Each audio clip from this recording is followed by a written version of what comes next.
Since Season 2 just started, we dropped some brand new merch for you. When getting your new merch, go to oneshotmoviepodcast.com and use code SEASON2 for 10% off your order. Welcome back to the One Shot Movie Podcast. I'm your host, Vincent. And I'm Johnny. Welcome back to this episode of the show.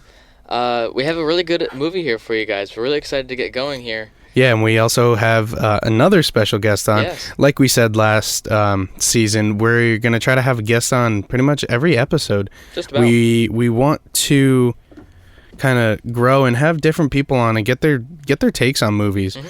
You know, if they want to do a bad movie, if they want to do a really good movie, whatever it is, you know, we want to have guests on. So, introduce yourself. Hi, everybody. My name's Alex. I'm very, very excited to be on this podcast. I've been waiting almost a whole year to be on. I'm so excited. And when this movie came up, I felt like it's a perfect one, so I can't wait to talk about it. Awesome. Just like Steve and Gabe, they've been wanting to be on this podcast for so long. I've been waiting. Yeah. So that's awesome. And today is actually, it's someone's birthday. Yeah. Well, few days after. Yeah, exactly. Yeah, I just turned 21. Mm-hmm. Happy birthday. Thank you. If we can get a happy birthday in the comment section for him right now, that would be great. So I am now legal drinking age, which is pretty cool. So that's cool. Yeah. Cheers to that. Yeah, I can go to bars now. Exactly. Not like I couldn't before, you know. Yeah, I know.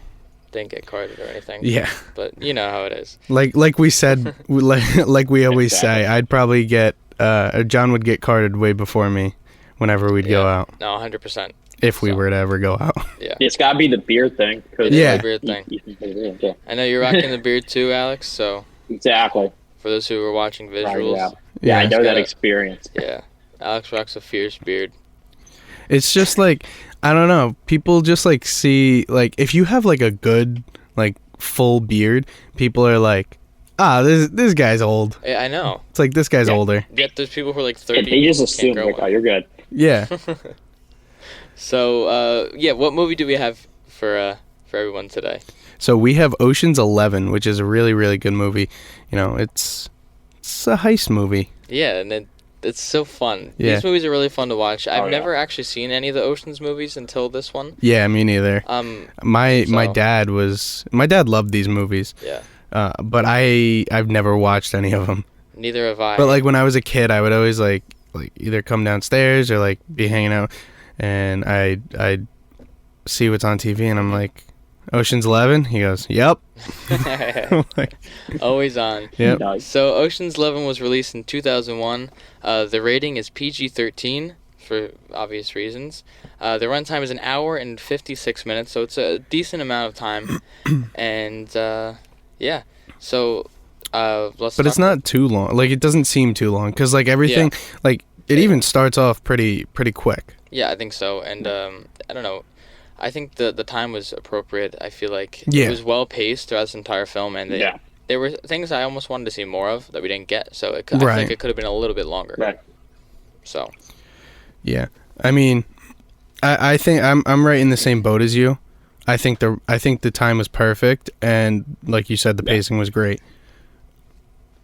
Yeah, I liked how the way they paced it out is for us like see a lot of like what we're going to talk about and see a lot of the actual heist go down the way they paced it up, where like literally instead of like brushing the heist really quick like some movies would probably have it, we're doing like 10 or 15 minutes, like almost 40 minutes of the movie, it's the actual heist, which I really liked a lot. Right, and I think a lot of movies... Oh, sorry.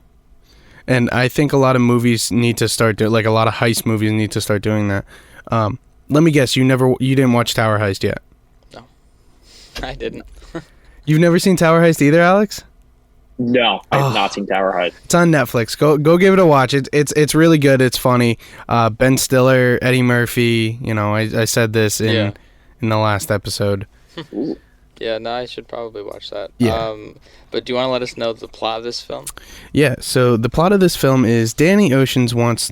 Oh my God. Let's start over there. Yeah, let's try that again. Let me take a sip of water real quick. You know, I had some coffee this morning, but you know, it's still a little early. Yeah. Late night. So, yeah, exactly. You know, brother just turned 21, so. Late night. As I'm, chugging water into the microphone. Yeah. All Anyway. right. Danny Ocean wants to score the biggest heist in history. He combines an 11-member team, including Frank Catton, Rusty Ryan, and Linus Caldwell. Their target, the Bellagio, the Mirage, and the MGM Grand. All casinos owned by Terry Benedict. It's not going to be easy, as they plan to get in secretly and out with $150 million. That's pretty good. I think it sums it up pretty perfectly. Although in the movie, it actually is more than 150 million. It was 163 million. So right. I don't know. But I think they're just kind of probably just rounded down just to make it look more appealing. I guess because somebody sees like 163 million, it's not as good on the eyes as. Yeah, no, I agree. So, who's on this fantastic team that Danny Ocean has? So first up, we got Danny Ocean himself, Mr. George Clooney, which he was 40 during this movie. I know. I looked at crazy. I was in bed watching this movie, and I literally, I was laying down and I was like, Alexa, how old is George Clooney? And I did some simple math. He was 40 during this movie. That's wild. It's crazy. That's amazing. Be at the right age for it. Yeah. Well, yeah, in the opening scene, I was like, holy shit, he looks like 65. I know. He does. And then he shaved his beard, dyed his hair. Yeah, I know. Yeah. And I was like, that man's 40. Yeah, you can even younger. I could have put him either 40s or late 30s. Yeah. No, I don't disagree. But something new that we're doing for this episode, we're actually adding in how much money each actor has made from this film. I don't know why we've never done it in the past. Yeah, I mean it's a good little thing to put in there, and I think we are going to start doing it more. Yeah. So George Clooney ends up making $20 million from this film. That's wild. Yeah. That's a lot. And that was after. For back then. Yeah. Oh yeah. And that was after everybody agreed to take a pay cut so they can make this movie happen, because it's all A-list actors. Really? They took a pay cut? Right. A lot of people did. They took less money so they can make a better movie. That's crazy. So innovative. I honestly can't wait to see. Now I can't wait to see what the budget was and how much it made overall. I know. So what is George Clooney known for? He's known for Batman and Robin, Friends. Wait, when was he in Friends? He was in 2 or 3 episodes of Friends. Oh, okay. Yeah, not that. I don't remember because I don't remember it. Yeah. I mean, I I love Friends, but I don't remember him in. I don't remember in it. I remember watching him in that. He is also known for ER, Out of Sight, show. The Perfect Storm. Oh my God! Yes, Spy Kids. Spy Kids 3. 1 and 3. He was in 2 of them. Oh yeah, he's the president, isn't he? Yeah, and he's in 3 with Sly. Yeah. Sylvester Stallone. Mhm. Oh, that's so funny. Of course, he's also in the rest of the Oceans franchise, except Ocean's 8 with the all-female. Yeah, exactly. That was the all-female one. A lot of people didn't like that. Yeah, I thought it was okay. That was the exception. I did see that one. You did? A few years ago. I didn't get a but chance to see it. I haven't seen any of the other ones with this Apparently, group. It starts off the same way. Sandra Bullock is Danny Ocean's sister. Really? And she starts off in jail, and isn't that the same? I think that's the same, right? Yeah, it's pretty much the same type of beginning with the crazy heist. That's kind of like this one, but it's crazy heist. I thought the movie was okay. It's not. It doesn't hold the candle, I think, to the movie that we're talking about, but it's still it's a decent watch. Right. Yeah. I don't think anything can beat the the OG Oceans. No, I don't think so. This movie's so good. Yeah, it really I is. Enjoyed it. For a 2001 movie, it's great. Yeah, no doubt. I think it holds up well in terms of certain aspects, but when we get there, we'll talk about it. Right. So. Yeah. And who do we got up next, John? Up next is Mr. Brad Pitt. He made $10 million from this film. Yes, and who did he play? Salary. Just as a salary, he made $10 million, but he made $30 million overall. I don't know what he got an extra $20 million for. Yeah, what was he doing? He got box office. Well, from what I read, what was he doing on the side? I don't know. But from what I've read, they all took pay cuts in the beginning of the movie, and then they would split the residual at the end. So I would assume maybe that's the $20 million is residual from after So the 10 million was like a base salary, and then the 20 million was after the fact. So I'm not 100% sure. There wasn't that much information on it. But, yeah. I mean, who knows? And he plays Rusty in this film. And part of his IMDb and his like credits, he has 69 producer credits, which is an absolute ton. That's crazy. I just saw what you put in parentheses. No, that wasn't me. That wasn't you? That was me. That was Alex. That was me. Oh, man. He goes, so it says, has 69, and then in parentheses it goes, nice. Yeah, producer he has credits. 69 producer credits. Had to. It's kind of funny. It's impressive. I don't think he should produce any more projects. No. He should leave it alone. Absolutely not. Brad Pitt, moving forward, he is known for an up-and-coming project, which is untitled, and it has George Clooney, and it is being directed by Mr. Spider-Man, John Watts. He's not Mr. Spider-Man. Yeah, but he was the director of the new Spider-Man movies. Right. So, you understand where I'm coming from. Yeah. He's also known for Moneyball, which I haven't seen, but I heard it was really, really good. Yeah, I don't think I've seen Moneyball either. I haven't seen that. Oh, wow. It's a great movie. If you look, now that you're becoming a big baseball guy now, Johnny, you would love Moneyball. I know. I heard it was really good, so I gotta watch that. He's also known for the new film Bullet Train, which was so good. Wait, you ended up seeing it? No, I haven't seen it yet. But I really want to see it. I want to see it so bad. It looks so funny. He's also known for The Lost City. I believe that's the one with Sandra Bullock, and then he's also Channing Tatum, right? Yeah, Channing Tatum as well. Oh, it's a good movie. Wow, he's been in a lot recently. I know he has. He's a busy guy. Yeah. And obviously he's known for his more iconic roles: Troy, Fight Club, 12 Years a Slave, and then one that was like kind of, I don't know, wasn't that popular, World War Z. Interesting. I'm pretty sure it like flopped hard. Yeah, I know. Yeah, not good. You also forgot about the Once Upon a Time in Hollywood and the Inglourious Right. Basterds. Damn. See, I saw Once Upon a Time. Oh, sorry. Go ahead. No, you continue. I was just saying that's like two big roles of his. Yeah. I saw Once Upon a Time in Hollywood, and when I watched it for the first time, I didn't like it. Mm-hmm. And then I had one of my coworkers was like, "No, the reason you didn't like it is because you don't know the history behind it. It's based on real events and real people and all that stuff. So this was kind of like a fictional telling of the story, and that's why it's called Once Upon a Time in Hollywood, because it's like, what if this happened instead of what happened in reality? So it's Marvel What If, just not Marvel What If? Pretty much. I was really hoping to go through this episode without relating everything to Marvel. But dude, that literally happens we're mentioning Marvel What If. Right. Well, first of all, you ruined it with John Watts. Second of all, you just ruined it again. Fair enough. Asshole. Oh well. Who do we got up next, Alex? We got Julia Roberts, who made $10 million off this movie. Jesus Christ. Known as one of the big-time actresses. Yeah, she really was. Ever, if you look at the movie she's in. Yeah. She's known for Pretty Woman. She won an Oscar for Aaron Brockovich. Mm-hmm. Movie Closer. Some rom-coms like My Best Friend's Wedding and Notting Hill. She was also in that movie Wonder about the kid. See, that was a good one. Yeah, that looked good. I didn't have a chance. I didn't get to watch it. I watched that a few years ago. I read the book for school. Yeah. They're making not a spin-off, but like kind of a spin-off movie. It's like the kid that bullied him. Wait, are you talking about Wonder? Yeah.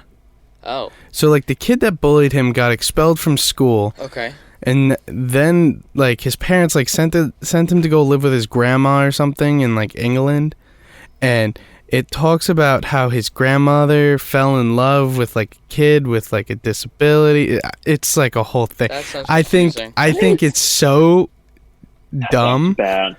I really do think it's so dumb. Because like, why are they franchising something that's a true story? And it was good. How it was. Yeah. I don't know. Yeah. Why? The need to continue that so story. There is no need. Yeah, I agree. But what else is she in, Alex? But she's also one of her most recent roles. She was the head of an Amazon Prime show called Homecoming. Okay. Pretty Has solid anybody show. seen it? I haven't, but when I was looking into that, I heard that like this was one of her roles similar to Pretty Woman in terms of like women, like I don't know how to say it. Not empowerment. No, not empowerment, but like it was similar to that like similar type of role that she was in Pretty Woman. I don't know exactly how to describe it, but I guess maybe more the time period of Pretty Woman of how that when that came out. It was a similar role like that. I can't remember exactly what it was, but yeah. So up next we have Matt Damon, and he ended up making $5 million from this film. He was excellent in this film. I really enjoyed him, and he was known for Good Will Hunting as an actor and a writer, which I Good didn't. Will Hunting is great. I didn't know he wrote. Good That's Will an Hunting. awesome movie. Yeah, Great movie. You know he wrote Good Will Hunting. Robin No. Williams, Awesome dude. movie. Oh, R.I.P. Robin Williams. Yeah, man, what a legend. Seriously. And so Matt Damon, he's also known for The Martian, which is actually one of my favorite movies Martian's ever. great too. I absolutely love That's a that fun movie so movie. much. He's in The Departed, which I haven't seen. I love that movie. I've heard that one was excellent as well. So good. He's in The Talented Mr. Ripley. Is that like? That one I have no idea what it's Oh, about. okay. I was gonna say, is it like Ripley's Believe It or Not? Honest, I was I don't just know. gonna say that. I'm like, what? Yeah, and then he's in the really, really great Bourne franchise, which I just started watching. Like over the They're fun. last year, I started watching them, and they're actually So- really, really fun to watch. So the Bourne franchise and Yeah, Oceans and the Oceans franchise is literally what my dad would always watch. Oh, okay. That's it. So that's he had the whole Nice. friggin' box set okay. of the Bourne franchise. That's so funny. Do you guys remember that? Actually having to have DVDs? Yeah. Oh, I still Oh, yeah, have we DVDs still- in I my still have- house. I It's have- still there.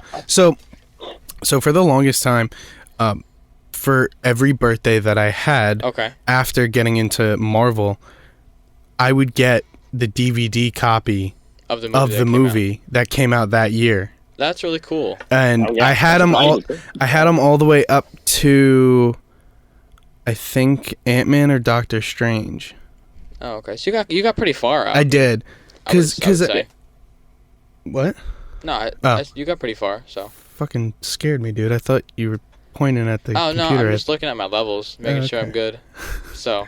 Johnny's always checking himself out. It's kind of weird, guys. Yeah, exactly. He likes looking at himself a lot. See, at least we have somebody to Some agree with common me this ground. time. I guess. Yeah, I agree. Anyway, Matt Damon, back to him. He's in Oppenheimer, which is coming out in 2023. They just released it like a little Oppenheimer. Oppenheimer. That looks good. Oppenheimer. Christopher Nolan. Yeah. So if we do Tenet Tenant before that, that's a big thing to mention. yeah. So he's actually Matt Damon. Some fun facts about him. I had to list Say this. it. Say He it. was known as the sexiest man alive Got in it. 2007. Of course, John would point that out. Um, Of course, he would. Of course you would. What a surprise. Yeah, I had know. You to. can't I wait every year. to First, see you're the looking new at one. sweaty naked men in Hacksaw Ridge, and now you're calling Matt Damon the sexiest man alive. I wouldn't disagree. I mean, he's a pretty good-looking guy. I mean, what can I say? Matt Damon. He I mean, was you said also. enough. Fun fact about him: he was actually almost casted in the X-Men years Really? ago, and he Really? almost played Cyclops. Really? So I thought that Now- was really, really Now, like cool. the original That'd be X-Men, weird. and not like I think it was the original X-Men. I'm not 100% sure. It didn't Possible. really say. like when I was with looking Hugh into it. Jackman and Halle Berry as Yeah. Storm and I all, think like it all was, that. I think so, but it didn't. I really think who say. they cast for Cyclops is probably 10 times better than. I like who they had. Yeah, it was Yeah. correct. He was really Yeah. good. Yeah. But I mean, Cyclops kind of is a bitch. To be honest, I mean, he has his one power and he can't even control it. Yeah. Bro has to wear glasses, but I don't know. That's Cyclops. Matt Damon. He also has 26 producer credits. So that's cool. Now, who does Matt Damon That's play pretty though? good. He plays. I can't remember his name. Alex, He's do you know? the one guy's son. Linus Caldwell. He's Yes. Linus Caldwell. Yes. Okay, gotcha. I couldn't Oh, remember. also, we didn't get to say who Julia Robert plays. Who does Oh. Julia Robert play, guys? She ended up playing Tess. Yes. Now, is it Yeah. Tess Ocean or is it Tess? Did she go back to like? I don't know. To I be think honest. he just goes by Tess for most of them. In the film, they just call her Tess. So All right. I assume that's Yeah. what it is under the script All right then. or under her. You know. I'm intrigued Credits. now. I have to look it up. So I know we have a couple honorable mentions. Alex, you want to mention a couple of those?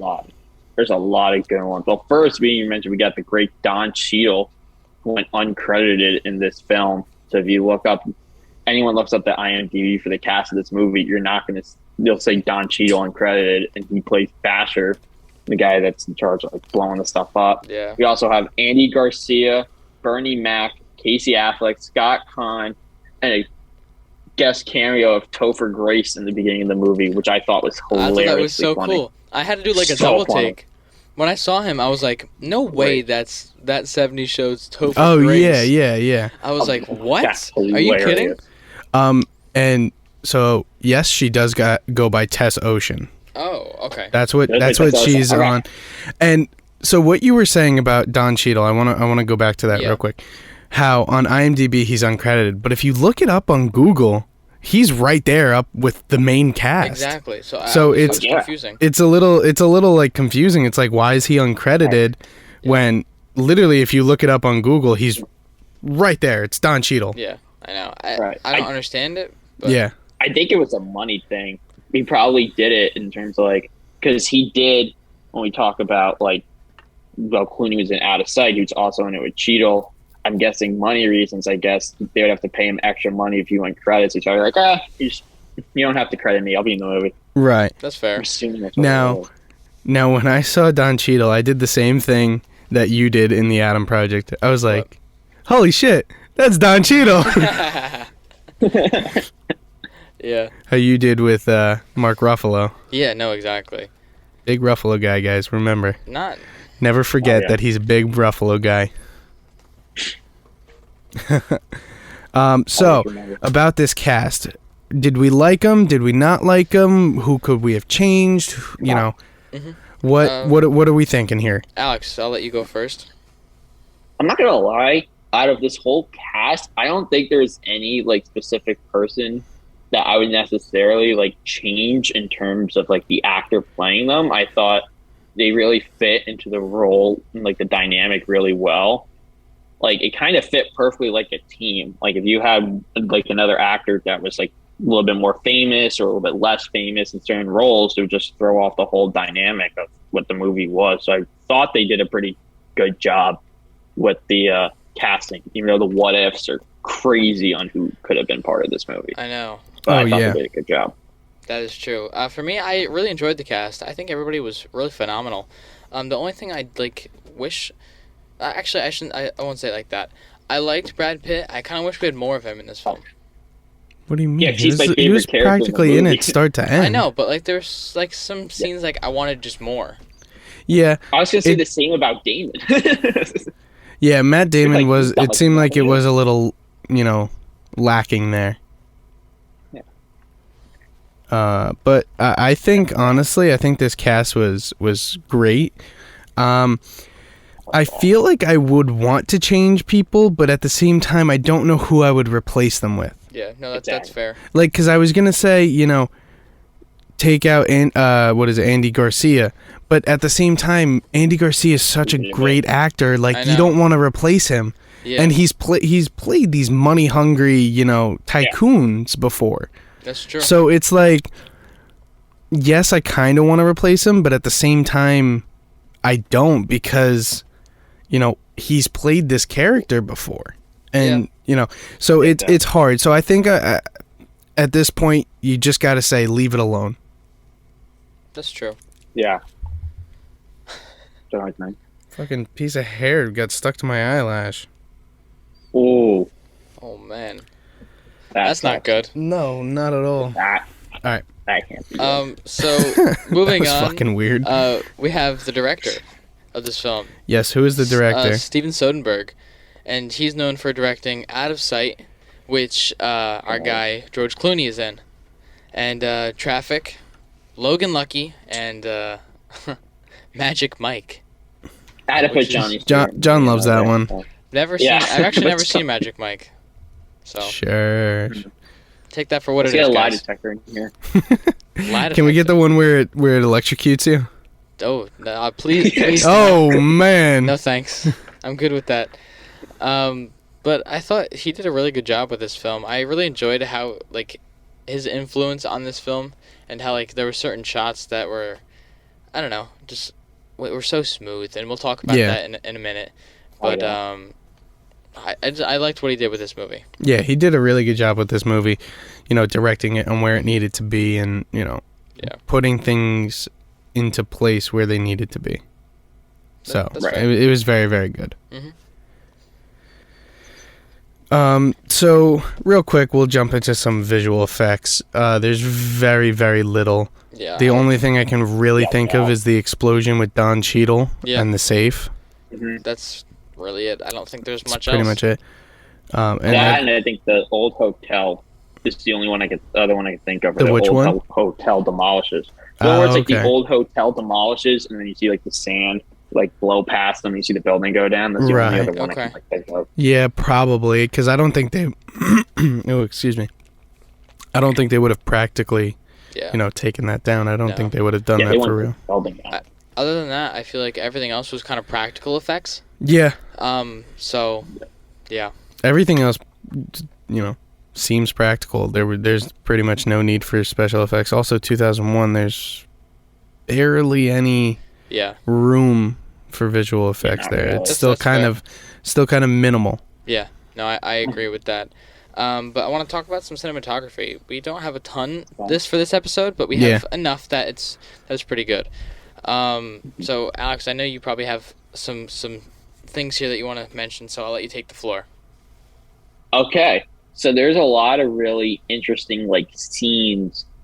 Overall, I felt like he did like with cinematography. Soderbergh is like very subtle with it. It wasn't like a ginormous like flat like in a like I know you don't want to bring up superhero movies, but in those type of movies, they're like big type of cinematography effects. Ocean's 11 is kind of like the opposite, where it's like minimal. Like there's this scene where Danny's showing Rusty the blueprint for the first time at the safe, and it just cuts like 3 different shots of the blueprints like back and forth while they're talking about the specific parts. I thought that was like a really, really impressive like showing of that, especially with that little light color coming up from the top and like overall in that dark space. I thought it was really intriguing, like the way that he did that one. Yeah, also about that shot, they jump cut. Yeah. So it starts off, as the back, or I think it's like the back of the casino or the safe or vault, whatever the blueprint's for, and then it jump cuts to the middle, then it jump cuts to the front.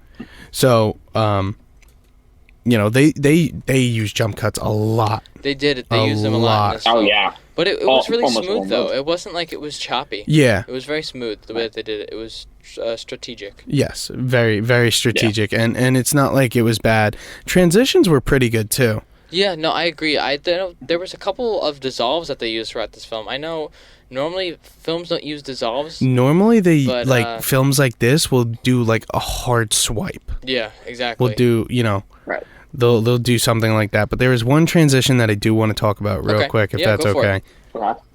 So, and I didn't like it that much. That's why I want to talk about it. Yeah, sure. It was where Clooney is meeting Damon for the first time. He's scoping him out. Oh, what the fuck is with this slow-mo 2000 style subway? Like, made no sense. Why did they literally slow-mo the entire scene? There was really no need for it.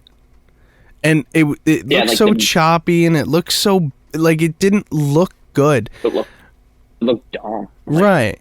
Why is the music like blasting and the scene's in slow motion? Right. Like it doesn't need to be in slow motion. And then as soon as, literally as soon as that scene's over, after we see Matt Damon pick the wallet, it's back up, real time.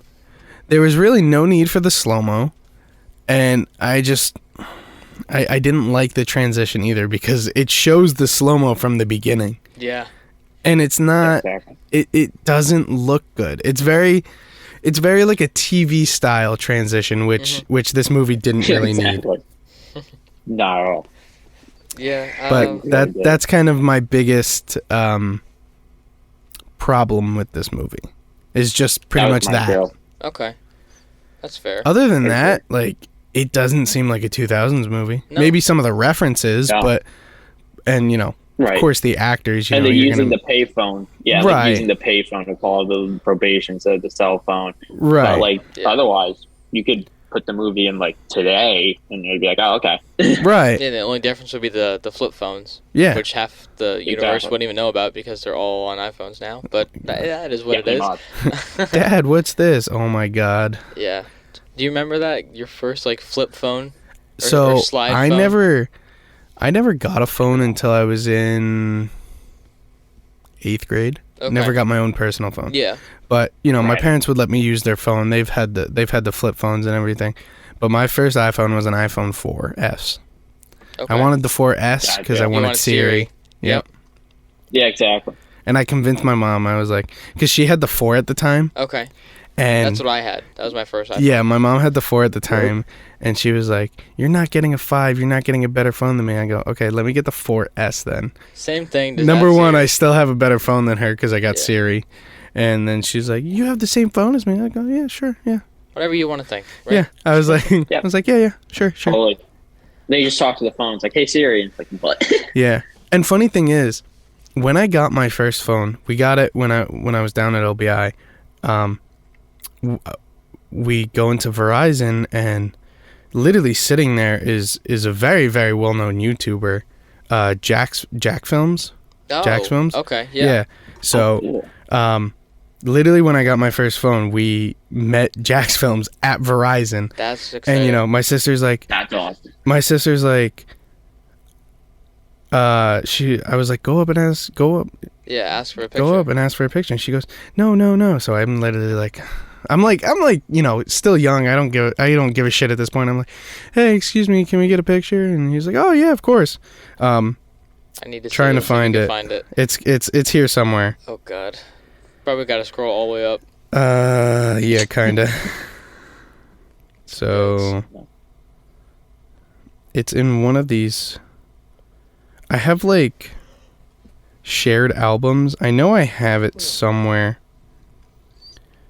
You just gotta bear with me. I'm pretty sure I have it. Interesting. If I don't have it on here, I might have it on a different, like, oh, right there. There it is. You got it? There we go. Yeah. Let me see. Oh my God. Wow. Oh, that's sick. Yeah. So That's I was cool very, photo. very young at the, as you can tell. Yeah. Maybe I'll send it to John to put on the screen, but I don't know. Up to you, but I would put it in. Yeah. Yeah. I was probably, God, that was what, 8th grade? We're 14. So I was 13. Because Yeah. I'm like, I'd be 13. technically, Almost a year younger. we're same grade, but a year younger. Yeah. But Yeah, I'm holy crap. It's a long time ago, man. That's wild. Anyway, That's crazy. jumping back to cinematography, any other ones that you have here, Alex? Yeah, the one I like when they have the when they're explaining the heist and Pitt's on the phone and they realize in the end, and Garcia realizes in the end that like the safes are switched, and then they go back to the SWAT team taking the money out, and they're showing the whole elaborate like scheme of the amount of layers and like lies that they put into this thing. I know. I really love the way that they switch back and forth in order for us to like realize what's going on with it, instead of just like us being like, what's going on? This makes no sense. They explain like everything. Yeah, no, I really love that a lot. I like thought that that. was really, really well done. I think it was better that they did it the way that they did, instead of showing them, like, in the beginning, when it's, like, happening in real time, Yeah. of them, like, actually, like, taking over, and, like, we knew that they had to make a fake... Right, because fake they said vault it, to yeah. practice. But Clooney's like, we need to make this fake vault, perfect, what does he say? He says, like, exact dimensions, all Yeah. that stuff, so... And so I guess that was very wisely done, and they Right. didn't even like explain to us that they were going to end up shooting the video with that, which was absolutely genius. Yeah. And so that was Great like a idea. nice little detail that they did that they didn't necessarily need to add in, Right. but they did, and it was fucking No. genius. I love when like hilarious. movies and shows do that. They like go back Yeah. and show how the whole kind of thing happens. Yeah. That's similar to Uncharted. Yeah, like we've kinda. done in the past, and that was really well done as well. There's another movie, I just can't think of it. I that can't. goes back and That explains kind of things. like you see them, you see them kind of get out with, or you think they get out with the money, and then it goes back and it kind of shows you what actually happened. Oh. So it's not like one of those films that are like you see the you see the planning, you see all that, but then at the end, Right. it's kind of like you see them break in, and then it goes back and shows you how, like, it's something like that. I can't really I can't think of what it is. Gotcha. All I have on my mind is Tower Heist. John, go watch Tower Heist. I will. If you don't watch Tower Heist tonight, I'm gonna be very upset. Yeah. Wow, that not even a I'll watch it. Just yeah. We'll see, dude. He's I just have a so wow. many movies that I need Giving to up. watch, and I Just watch Tower haven't. Heist. It's good. I have so many that you've told me to watch. Just sit down. Sit Dude, down on your computer. My list watch is Tower literally Heist. like 30 movies sit down long. On your, sit down. Watch Tower Heist. That's it. That's it. Yeah, We'll see. exactly. I have a few ones here that I want to mention. I wrote this at like 2 a.m, so The grammar. just bear with me in terms of it making Right. any sense. So, one that I want to mention here is the scene at the end of the film when George Clooney like finally gets released from jail, Right. and he gets to see Tess again. And it's not so much about him leaving the jail; it's about him going to the car and getting into the car. Right. And it's kind of subtle, like you don't really notice it right away. But when Clooney's getting back into the car, he walks past the camera, which is on the driver's side.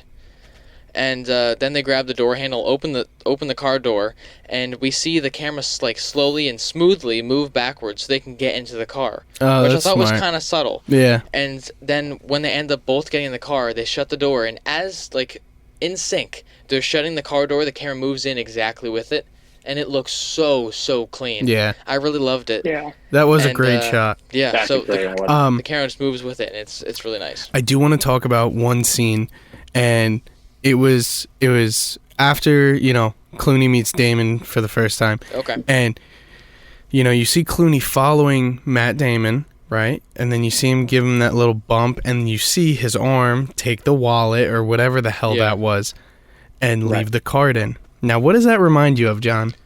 Say it again. I'm sorry. Say Where it one more time. where Clooney steals something out of Matt Damon's pocket and puts a business card in there. What does that remind Uncharted you? Yep. with Mark Wahlberg. Exactly. And, Tom Holland. And it's very, these shots are very keen on your eyes, and they try to focus on certain things because you can see Yeah.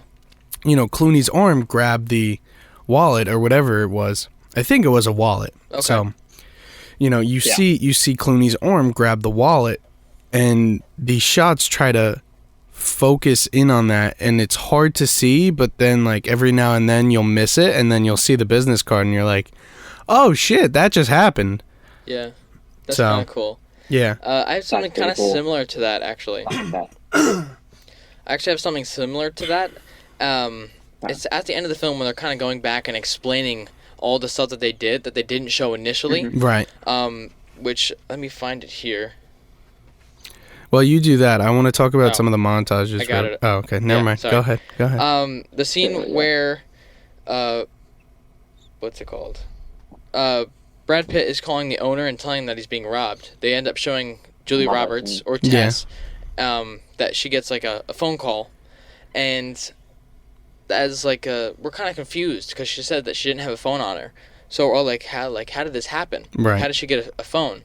I thought maybe it was during like the power outage, in the arena, but it wasn't that. It was when George Clooney was saying goodbye. He went up to her, like, Okay. went to, like, give her a kiss. I thought they were going to kiss each other, like, on the lips. And then they didn't. John was really hoping for it. He went and Yeah, gave her, like, exactly. a kiss on the cheek. And as he was doing that, he slipped a flip phone in her pocket. That's cool. So That's they impressive. don't show that in the That's beginning. They that's a only great show, like, move. a chest up shot. Right, but then in the they beginning. cut back. And they cut back and they show just, like, her waist as he's, like, slowly, like, slips the phone in. It's Right. pretty cool. I love when you Yeah. show us everything. I know. Exactly. It's so funny. I just thought it was really cool, and it was pretty much just Clooney's way of saying goodbye, but it was him being fake because in the end he ends up getting her anyway. So Yeah. I thought that was really awesome. The montages so the montages in this movie were fantastic. They were I great. agree. I'm a montage guy. I know, and I I'm kind of stealing it from you today in this episode. It's okay.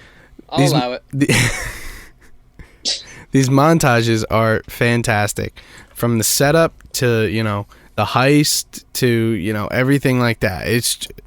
They're amazing. Yeah. And the music behind it also is cool. is great. The music is like an upbeat, like I wouldn't say like super upbeat, but it's kind of like it just keeps it's fast paced. It goes along with the scene and it works really well. Exactly. So I you described it way better than I probably could have. For me, these montages were really, really well thought out, and my favorite one was one at the end of the film, which we talked about before. Yeah. When the SWAT comes in, it's so fast paced, and I just loved it. They're going down the elevator shaft. You see the old guy. What's his name? I can't think of him. Oh, is it Saul? It's the other one. I think it was Scott Caan. I could be wrong though. No, Scott Caan's from Hawaii Five-0. Oh, okay. Yeah. Who the hell was it? The old guy. Yeah. I know exactly who you're talking about. It is. I'm sorry. I can't think. I don't know why. Oh, Sal Bloom. Sorry. There it is. We see Sal Bloom like going down the elevator shaft, and they're trying to clearly show you that they are the SWAT team coming in. So half of them have their masks up and they're going down, and you see like Bloom kind of struggle to go up and down because like he's old. He's an old man, and he was just unconscious for God knows how long, and it was just very funny. And so fun. I just feel like that montage, the whole thing was done like really, really well. Because they show so much in that little, like, 15, 20-second clip. Yeah. Or multiple different shots, but you understand what I mean. Right. So. Yeah. I mean, they're very, very good. And, can't beat montages. Montages are always great.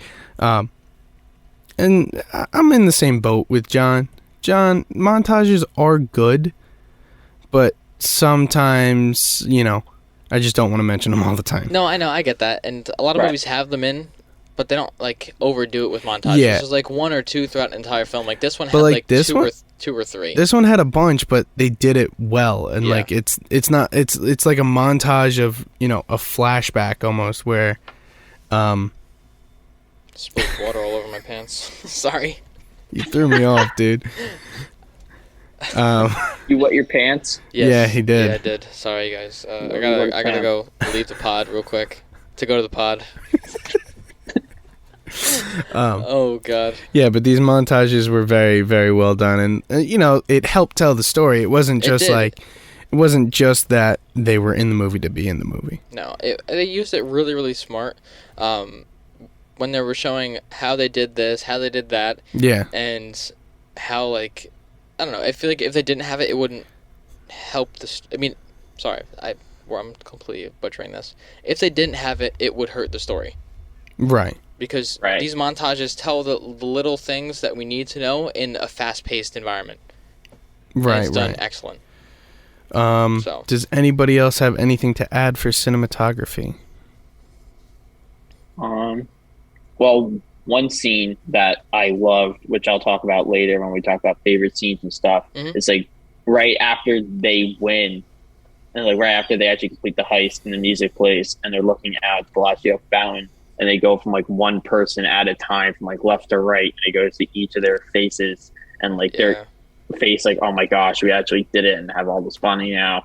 And I'll talk about more, like that's probably my favorite scene, but it's like I thought that was really great, the way they go from each person one at a time. Yeah, no, in the background. I thought that was really well done as well. Yeah.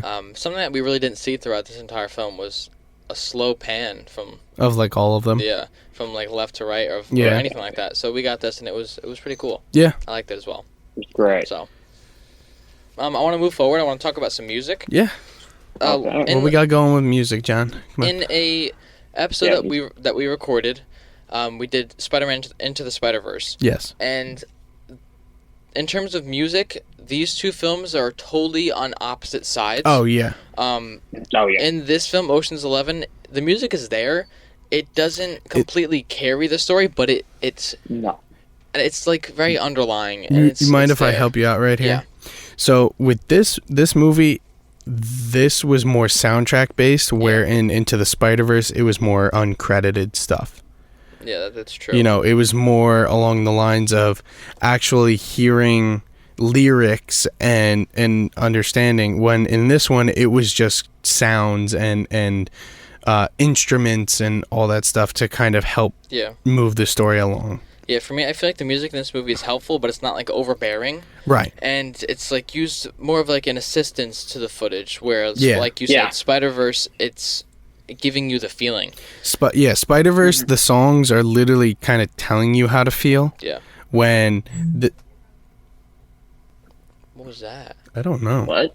There was just a really loud noise in the studio. That was so weird. Oh, you heard it too? Yeah. Oh. Dude, that was odd. That was strange. That was weird. That's going to stay in because we don't know what the hell just happened. Yeah, anyway. Exactly. So I feel like Spider-Verse kind of makes your emotions turn up to 11. Yeah. And this movie kind of just has background music, with the exception of one scene, which we already kind of talked about a little bit. But it's the scene where Tess gets out of the elevator, and she kind of tells a casino owner. Right.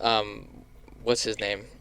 Benedict. Benedict. Yeah, she tells Benedict. Benedict to like kind of go fuck off. Yeah. And then she says, "Oh, like someone's always watching in the hotel." And then after that, she kind of walks away and she's trying to find Danny. Right. And the music gets full, and that's the only time in this film that I thought the music was actually like telling you how to feel. Right. You know what I mean? Well, also, you know, you see that classic shot, and there's one song that always plays in these early 2000s movies when they're showing Vegas. And what song is that, John? Come on, you know it.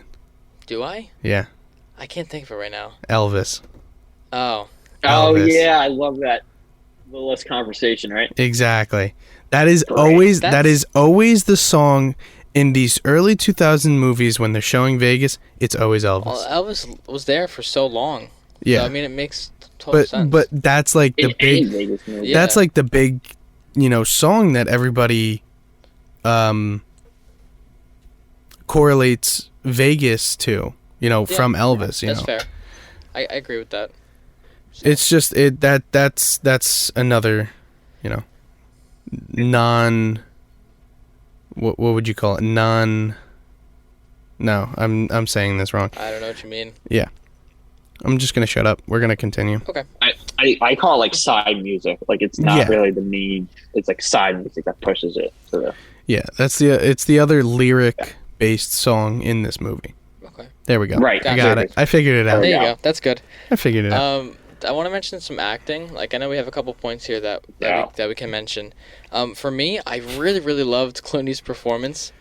He was great. I just thought he was really good. I don't see too many with George Clooney in them, so seeing one with him in it, and I really really enjoyed his performance. I don't watch a lot of Clooney films, but man, this man can act. He can, and he did an excellent job.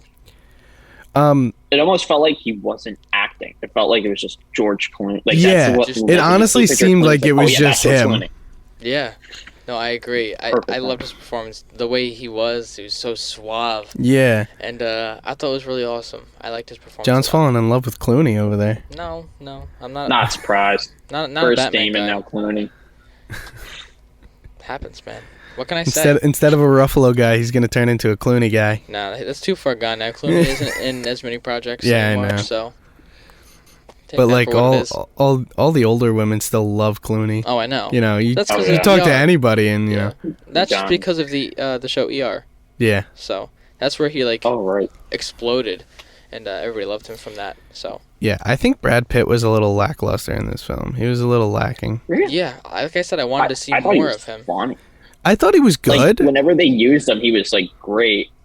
But like, if they put more scenes of him, then I think it's like, okay, that's like one of the great Pitt movies. But like, anytime I feel like he said something, it made me like laugh a little.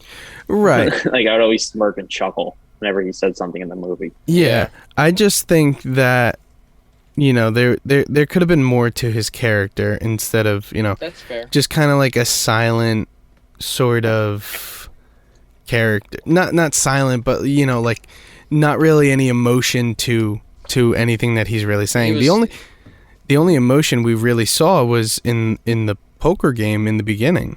Yeah, no, I agree. I feel like his performance was... Actually, I shouldn't say that. His performance wasn't flat, his emotions were flat. So Yeah. he was kind of like stone cold Right. throughout the entire film. But maybe that was just the way that they wanted him to portray the character. I don't know what they actually wanted. Right. So There's only there's very few scenes where he's showing a lot of emotions. One where he figures out he's doing it because Tess, and he goes, you know, he pulls Clooney aside and he goes, "Tell me you're not doing it because of her." You know, like that. You know, we see a lot of emotion there. But even then, it's still not a lot of emotion, and I kind of wish it was more. There it is again. What is that noise? I don't know. But yeah. So, one thing for me in terms of acting, Don Cheadle, that accent was fucking horrible. Horrendous. It's very well known that his accent in that movie was terrible, but I thought it was kind of funny. It's Don Cheadle, man. Not something I would expect from Don hate Cheadle. on him. But I thought it was absolutely hilarious that entire time he was playing his character. So I liked his performance, just aside from the accent. The accent I did not enjoy at all. So I want to talk about one little thing in terms of script and improv. I know, Alex, you had something in here. Yes, I do. It is one of the things I pretty much noticed, and like watching a lot of Brad Pitt movies, he eats in almost every single scene that he's in all the time. Yeah, I mean, when we first see him, he's eating freaking nachos. Yeah, exactly. Yeah, exactly. I counted. He eats shrimp. Yeah, I counted. He eats 3 times in this film. So, take that for what it is. I think that's more or less than Downey. Of course he does. I had this in our Easter egg portion of the film, but I guess we can jump right into Easter eggs. The same thing that you just mentioned. For Brad Pitt, he's known for eating in movies. He ate 3 times in this film, and he's eating shrimp in one. He ate 40 shrimp while trying to record that scene. Oh my god. 40 shrimp this guy had to eat. He didn't have to eat it. No, he didn't. He chose to eat it. But this reminds me of Chris Evans in Knives Out when he ate those. The cookies, the cookies, and he felt so sick to his stomach. He said he felt like his throat was butter after eating all those. So I thought that was so funny. He's just stuffing them in. Yeah. I mean, since you brought up Knives Out, we gotta talk about. We got our first look on NFL Kickoff yesterday of Glass Onion. Yeah. And it looks amazing. It looks so good. And it seems like there's there's going to be like a clock aspect to it. Yeah, it looks so cool. Every time a new title would come in, it would tick. It would like it would tick and straighten beautiful. out like the person's name. Yeah. It looks very interesting, and I am so excited. It looks it looks like it takes place on a resort, but it also looks like it takes place on a boat. I'm like, it's in a yacht. I'm very intrigued on where this is going, and I'm very excited to see. I know. What's the release date for that? Do you know? I think it's December 23rd. 23rd of 2023 or 2022. I don't know exactly. I think it's coming out this Christmas. Let's take a look. But while you look for that, I want to move on to... It's a 2022 film. Yeah, okay. And there's no official release date, just says 2022. Gotcha. Shopping. So, all right, I want to talk about a couple Easter eggs. One for me, I found very funny. When George Clooney and Brad Pitt found out that Julie Roberts was joining this film, they sent her a card, and it said, "We heard that you get 20 per film." And she was getting $20 million per film. So they sent her a $20 bill, which is very funny. That's so good. Yeah. Of course it is. Now, that was Damon and Clooney? It was Clooney and Brad Pitt. Oh, okay. They sent her that. Of course. Another thing I thought was funny, what's his name? Oh my god, I didn't even write it Brad Pitt? Brad Pitt. He tore his Achilles tendon during the production of Troy, which he plays Achilles. which is funny. That's so funny. So his injury actually caused a production of Ocean's 12, the next film, to be pushed back another year. That's so funny. I thought that was kind of cool. That's pretty cool. Yeah. And I know we were mentioning the what ifs before about this cast, and there were actually a few actors that were linked to this film but actually had to drop out because of conflicts with other films. Oh. So those ones are Mark Wahlberg, Mike Myers, Shrek himself? Shrek, Bruce Willis. That would be crazy. We had He would have been awesome. I know, right?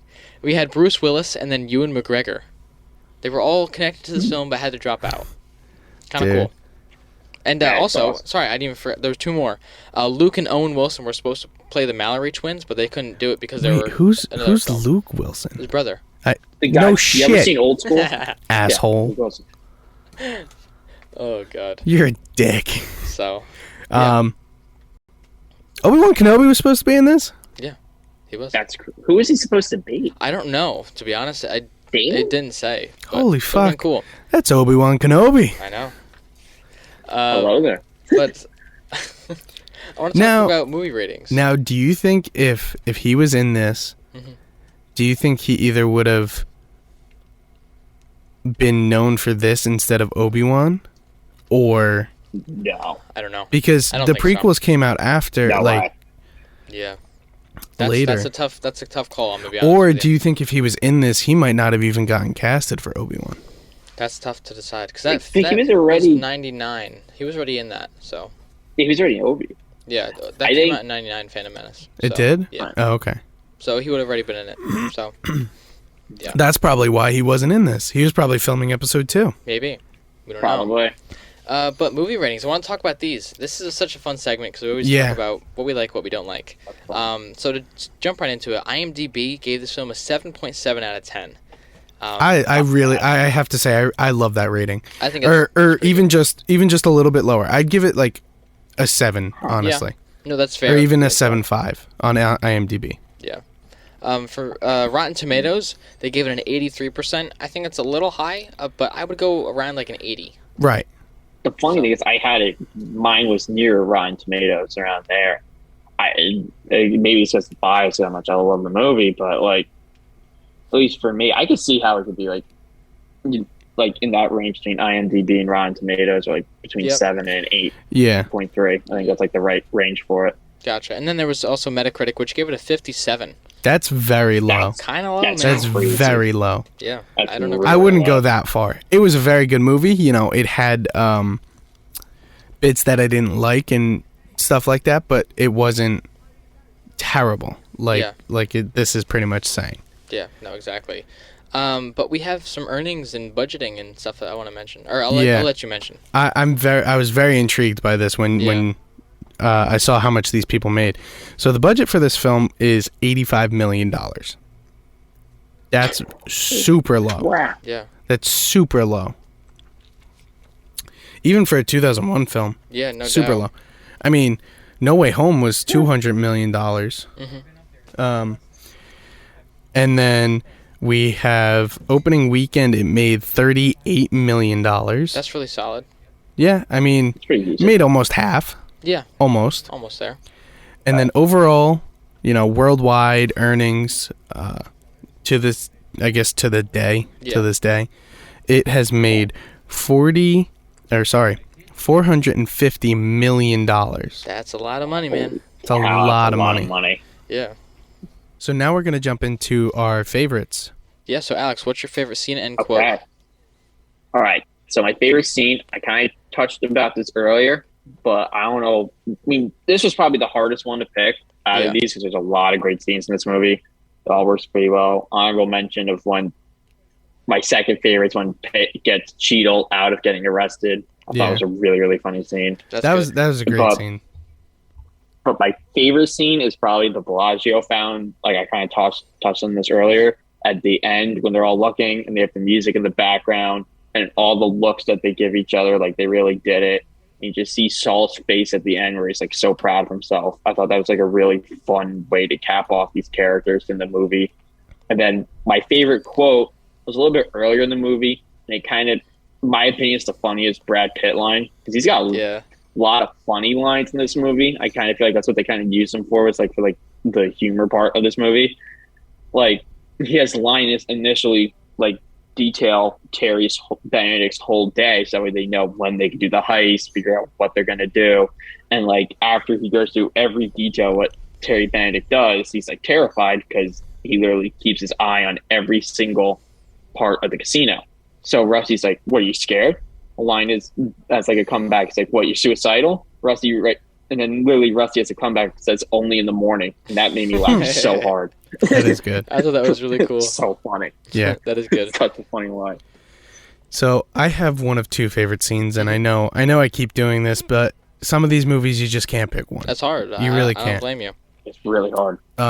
One is the setup montage, that whole sequence there. And So then, the montage is your favorite scene? Yeah. Wow, okay. Yeah. Don't judge me. Interesting. Shine, jeez. And my other favorite scene is the ending montage. Yeah. I'm picking two montages, bitch. surprised. What are you going to do? What are you going to do? Shit on me for loving montages so much, and that's your favorite? Yeah. So... Well, I mean, they're Alright. put together so well. No, I agree. I can't. I don't blame you. It's like you Exactly. can't not choose it. Yeah. It's like put there. I It's didn't. like, Hard. I didn't. It's hard not to. It's not my favorite scene, but okay. You sure? Yeah. Very Sure you don't want to change it real quick? Jeez. Okay. What's your favorite quote? My favorite quote is literally 10, 15 minutes into the film, and it's from Clooney, and he's talking to Brad Pitt, and he says, "The house always wins. Play long enough, you never change the stakes. The house takes you. Unless when that perfect hand comes along, you bet, and you bet big. Then you take the house." And That's what they did. Cool. it They took literally, the yeah, house. exactly. They took It sums up Yeah. this movie perfectly. Yeah, So, that's pretty cool. For me, my favorite scene is when George Clooney and Matt Damon are breaking into the vault, and the like detonator, yeah. it doesn't work.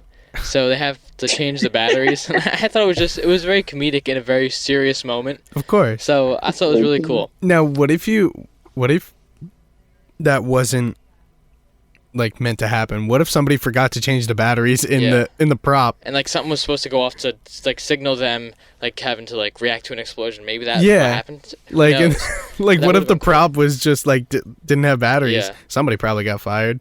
maybe. But for me, my favorite quote is from Benedict. He says, "Run and hide, asshole. Run and hide. That is all I ask." It's at the end of the That's a film, great and line. I thought that was really cool. Yeah, I mean all of these great quotes, great scenes. Oh, fun. I think it's awesome. Yeah, Really good film. can't really get any better than this. Yeah. So let's jump right into our final scores. You guys know what we do. Rate these on 3 different levels or scales. Scales. Acting, Levels. plot, and overall. So Alex, we'll let you take it away. Out of 10 for each of these: acting, plot, and overall, what would you give it? Okay. For acting, I will say probably around like a 7.7, 7.8, because everybody acted really well. But like if only like some roles were like increased more, then like I think my acting rating would go up. The plot, I have that as a 9 because it runs so smoothly and seamlessly. Yeah. And all these complex layers of the heist comes in, and like overall you feel pretty satisfied at the end. Yeah. It's like Right. kind of rounds it out to, I think I have it more at like an 8.3 and 8.2 was around where I had it in terms of ratings wise. Gotcha. So I'll go with 8.3 because I'm pretty high on this movie. Solid. So yeah, how about you, John? For me, in terms of scores, I think I'm gonna go 8s across the board. Yeah? I like this movie. I Going 8s enjoyed across it. the board? Yeah, Back-to-back episodes, 8s across the I know. board. I like this movie a lot. The acting was very good. The plot was like fucking fantastic. I Yeah. really liked it. And then overall, it's just a very solid movie. So Yeah. I'm not doing 8s across the board. So, acting, I have to go with a 7. First of all, Brad Pitt, lacking the emotion. Yeah. Don Cheadle with the shitty accent. Also, Scott Caan was a little too out there. Like he was It's like annoying. he was too much. Yeah, he was a little that's too a fair annoying. assessment. So annoying. So, That makes sense. I get it. I'm gonna have to go with a 7. Okay. Based on those 3 people. Degrade them 1 point. Okay. Plot was solid. I'll give it an 8. I think that was rock solid. It was a I really liked good it. plot. oh yeah. But you see heists all the time. But these guys made this movie different and different in a good way. That's true. Overall, I'm giving this movie a 7. Okay. I can see where you're coming from. Yeah. Respect that. Not saying it wasn't a great movie. No, I agree. It was. I get it. But, Yes. there are key factors that, stop me from giving this an 8 or even, an 8.5. Yeah. Like the scene on the slow-mo subway scene. Stuff like that. Like there's little things, gripes. That stop me from giving this an 8. That's fair. So, Right. yeah. So that's really it. That's Thank you guys for having me. This is great. Yeah, thank you for so being much. here. So Thank you. if you are watching, definitely click that like button. Definitely hit subscribe if you want to see more of us, and turn on that notification bell if you want to know when videos are released. Yeah, and for those of you who stayed to the end, we actually have a promo code for our merch for 25% off. Yes. Use promo code OCEANS to get 25% off your order on our brand new merch that we dropped. I don't have it on today. Yeah, he's got the old stuff on. I have on the old merch. But we have the new and improved merch as you've seen on our socials. Yes, there you go. Got the new shirt on. So use code OCEANS for 25% off. Yes, and that's Oceans, OCEANS. Yeah. And if you're listening, thank you for listening. That wraps up the episode. Yeah, Alex, thank you so much for being on. We really appreciate it. Thank you so much. That was awesome. Yeah, we're gonna get a shirt out to you soon. So yeah. So keep in touch with show. John. We'll make you a specific shirt. Whatever you want on it, whatever color, whatever size. So we'll great. We'll figure it out. We'll get that figured out amazing. for you. Thank you guys. Yeah, thank you for coming on the show. Thank you for being here. Thank you. Have a good one, guys. Yeah, you too, man. Thank you. All right, so that wraps up the episode. That's pretty much it. We don't got much more to say. Yeah. Once again, just thank you all for all the support you've been giving it, and we love it. Keep giving us all the support. All right. Can't get enough. That's a wrap. You're now tuned in to the One Shot Podcast hosted by Vincent and Jonny. This show contains movie spoilers, R-rated content, and Hollywood's hottest takes on movies old and new.